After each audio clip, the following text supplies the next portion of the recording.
দেখতে পাচ্ছি বাংলাদেশের দিকেও কিন্তু বৃষ্টিপাত দেখাচ্ছে এবং ৭ তারিখ যদি আমরা দেখি, ৭ তারিখ কিন্তু বৃষ্টির দাপট আরো বাড়বে।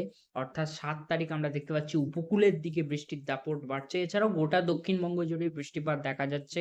এছাড়া এদিকে বাংলাদেশের দিকে, এছাড়াও উড়িষ্যার দিকেও কিন্তু বৃষ্টিপাতের কিন্তু দাপট আমরা দেখতে পাচ্ছি। এবং আপাতত বলা চলে যে ৪ তারিখ অবধি সেরকম দক্ষিণবঙ্গে যে বৃষ্টির অ্যাক্টিভিটি থাকবে না। ৫ তারিখ থেকে কিছুটা করে যে বৃষ্টির অ্যাক্টিভিটি বাড়বে এবং ৬ তারিখ থেকে বৃষ্টির পরিমাণ বাড়বে। আপাতত ৭ই এপ্রিল অবধি আপডেট আছে। ৭ই এপ্রিল অবধি যেটুকু আপডেট উঠে আসছে যে ৫ তারিখ থেকে বৃষ্টি বাড়বে এবং ৬-৭ একটা ভালো বৃষ্টির সম্ভাবনা দক্ষিণবঙ্গের জন্য উঠে আসছে। এবার চলে যাব টেম্পারেচার মোড আমাদের কি বলছে, তাপমাত্রা কেমন কি থাকবে।